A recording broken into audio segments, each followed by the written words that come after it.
जय श्री राम।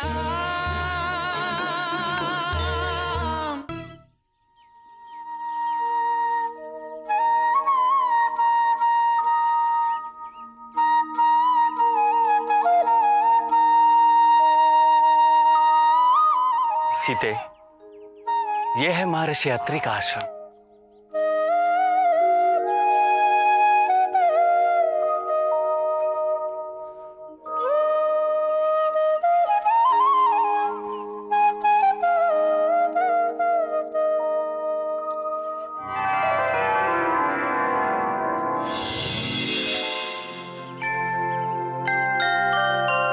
नमामि भक्तवत्सलं कृपालुशीलकोमलं भजामि ते पदाम्बुजम् अकामिनां स्वधामदं निकामश्याम सुन्दरं भवाम्बुनाथमन्दरं प्रफुल्लकन्दलोचनं मदादिदोषमोचनम्।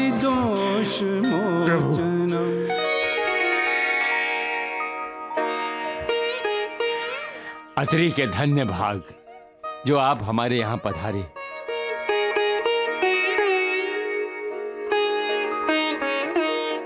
सौभाग्यवती भव, आयुष्मान भव। आइए, पधारिए। आइए, आइए प्रभु, विराजिए। आइए, विराजिए।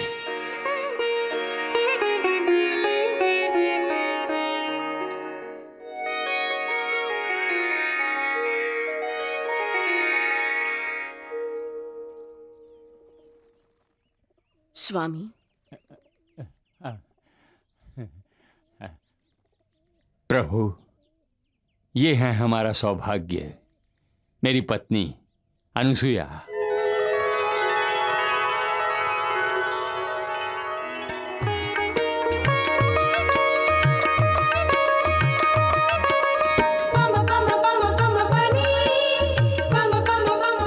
महर्षि, इनका तेज ही इनकी पहचान है। जैसे सूर्य की पहचान कराने की कोई आवश्यकता नहीं पड़ती, वैसे ही माता अनुसुईया की पहचान कराने की कोई आवश्यकता नहीं है।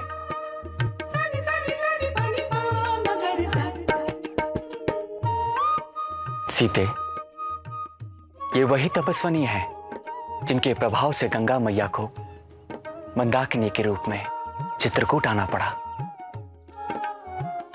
10 वर्ष जो प्रदेश वर्षा ना होने के कारण तप रहा था, वो महासती के कारण सुजलाम सुफलाम हुआ है। महासती के तपोबल के कारण ही त्रिदेव ब्रह्मा विष्णु महेश बच्चे बन गए थे। हे माता, हमें आशीर्वाद देकर अनुग्रहित कीजिए।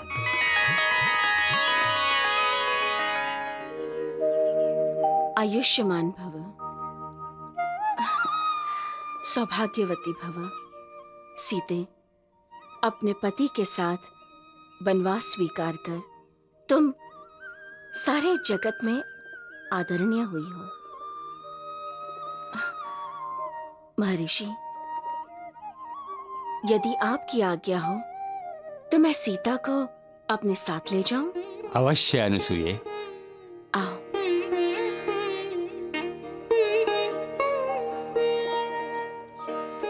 मुझे ये जानकर बड़ी प्रसन्नता हुई कि तुम अपने पति की परछाई बनकर वन में उनके साथ हो। वैसे भी धैर्य, धर, मित्र और मनुष्य, इन चारों की परीक्षा विपत्ति के समय होती है। माता पिता, भाई, ये सभी स्त्री के हितकार होते हैं, परंतु एक सीमा तक। पति असीम सुख देने वाला होता है। पत्नी के लिए पति से अच्छा और कोई मित्र नहीं होता। सुख में तो सभी अपने पति का साथ देते हैं, मगर जो दुख में भी अपने पति का साथ दे उसे अर्धांगिनी कहते हैं। जानकी, मैंने ये सब तुम्हारे लिए नहीं कहा, इस संसार के लिए कहा। तुम तो राम को अपने प्राणों से भी अधिक चाहती हो। भविष्य में तुम्हारा नाम ले लेकर सारी स्त्रियां पतिव्रत धर्म का पालन करेंगी। आओ सीते, मैं तुम्हें उपहार देना चाहती हूँ। आओ।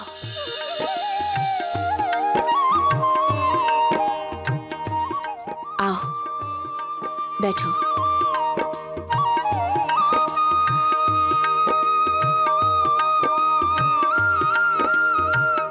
ये वस्त्र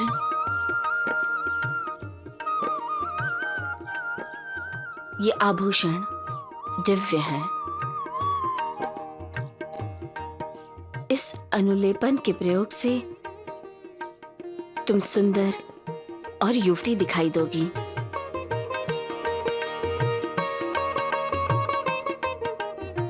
ये वस्त्र और आभूषण कभी मलिन नहीं होंगे।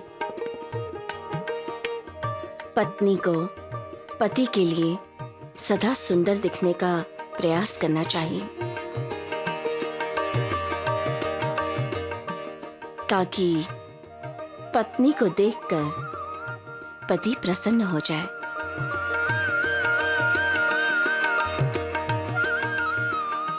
ये वस्त्र आभूषण अब सभी तुम्हारे लिए हैं। इन्हें धारण करना। सौभाग्यवती रहो। प्रभु, चित्रकूट से आगे राक्षस आपको पग पग पर कष्ट देंगे। लंकेश रावण के भ्राता, घर के अनुयायी राक्षस वन में तपस्या कर रहे ऋषि मुनियों के लिए मृत्यु का कारण बन चुके हैं। आप तो ऋषियों को निर्भय बनाने के लिए ही यहां वनवास में आए हैं। अतः अपने कार्य का शुभ आरंभ करने से पहले यहाँ के ऋषि मुनियों को भयमुक्त अवश्य कीजिए। जैसी आपकी आज्ञा महर्षि।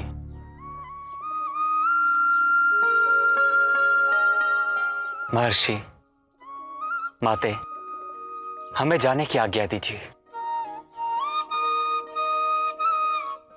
आयुष्मान भव, सौभाग्यवती भव। सौभाग्यवती भव।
प्रणाम महाराज खर। प्रणाम महाराज दूषण।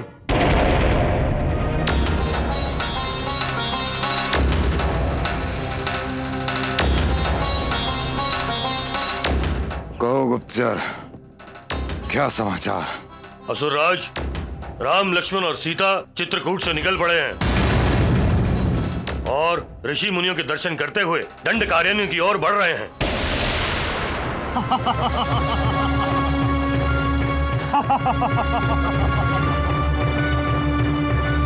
भ्राता खर, कहो अनुज दूषण। कहते हैं जहां मरना होता है मृत्यु व्यक्ति को वहां खींच कर ले जाती है। राम, तुम्हारी मृत्यु तुम्हें वन में खींच कर लाई है। अनुज दूषण, आज्ञा भ्राता खर। अपने राक्षस अनुयायियों को आदेश दो कि चित्रकूट तक के वनों में हाहाकार मचा दें। जहां जहां ऋषि मुनियों का मंत्रोच्चारण सुनाई दे वहां वहां उनका आक्रोश सुनाई देना चाहिए। सभी आश्रम या तो खाली होने चाहिए या जले हुए होने चाहिए। यज्ञ याग बंद हो जाने चाहिए ताकि ब्रह्म ऋषि विश्वामित्र की तरह कोई ऋषि मुनि राम को आणविक और दिव्य अस्त्र प्रदान न करें। ऐसा ही होगा भ्राता खर, ऐसा ही होगा, ऐसा ही होगा।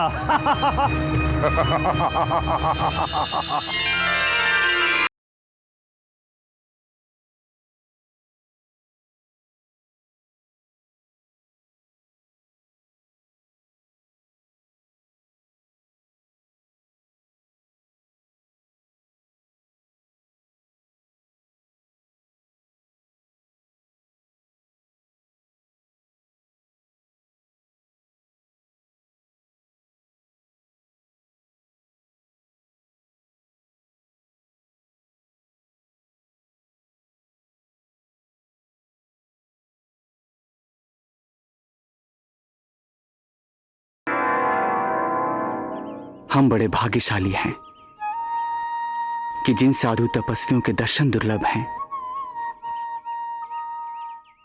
यहां उनके दर्शन हो गए। इन महान तपस्वियों का साथ ही हमें बहुत कुछ प्रदान करता है सीते। बस हमें उनके सामने अपने हृदय और दिमाग खुले रखने चाहिए ताकि हम ज्ञान के कण कण का लाभ उठा सकें।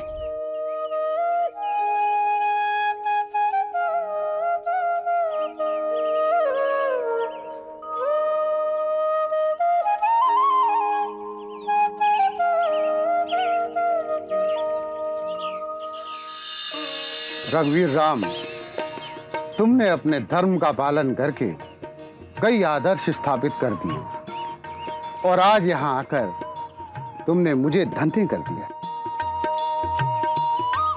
ये तो आपकी विनम्रता है प्रभु। आप तो धर्मज्ञ हैं, महान तपस्वी हैं। तुमने अपने आचरण से विश्व को वो शिक्षा दी है जो हम अपनी शिक्षा से नहीं दे सके। ये तुम्ही ने साक्षात करवाया है कि धर्म के मार्ग पर चलने के लिए ज्ञान का प्रकाश आवश्यक है। ज्ञान का प्रकाश ना हो तो अंधकार भरे मार्ग पर धर्म अंधे की तरह भटक सकता है।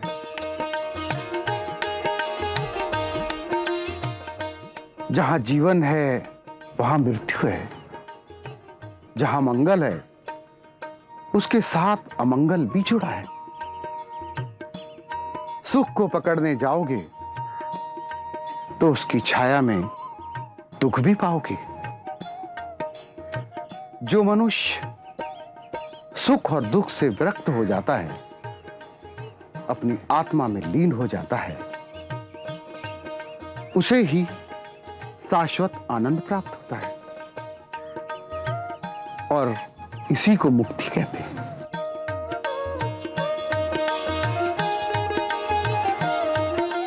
वर्षा का जल सभी पेड़ पौधों पर एक समान पड़ता है, किंतु किसी के लाल फूल निकलते हैं, किसी के पीले फूल निकलते हैं। उसी प्रकार एक ही विद्या का भिन्न भिन्न प्राणियों पर उनके संस्कार और उनके भाव अनुसार भिन्न भिन्न प्रभाव पड़ता है। जाओ अब विश्राम कर लो। कल्याणस्तु। दूषण, क्षत्रिय होकर भी राम ऋषियों और तपस्वियों के सानिध्य में रहना चाहता है। मूर्ख है वो, मूर्ख। मूर्ख तो है ही, अन्यथा पिता के वचन को पूरा करने के लिए राज सिंहासन को ठुकराता। परंतु भ्राताखर, हमारे लिए तो यह अच्छा ही है कि वो ऋषियों के आश्रम में रहे, ताकि हमारे अनुयायी ऋषियों के साथ साथ उसका भी विनाश कर दे। विनाश!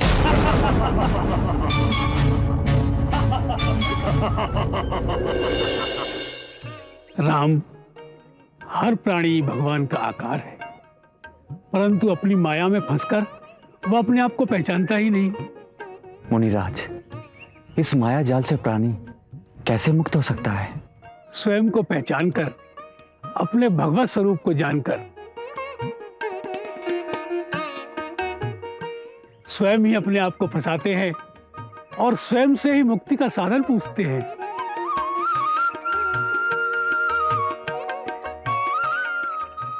यही तो मायापति की माया है।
ये ऋषि भाग क्यों रहे हैं?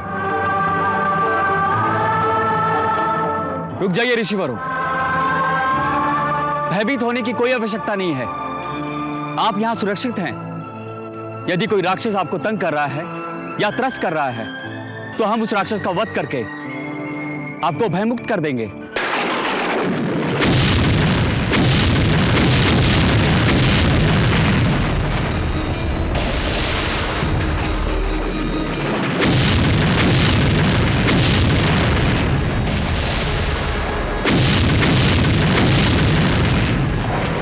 ये तो राक्षस है।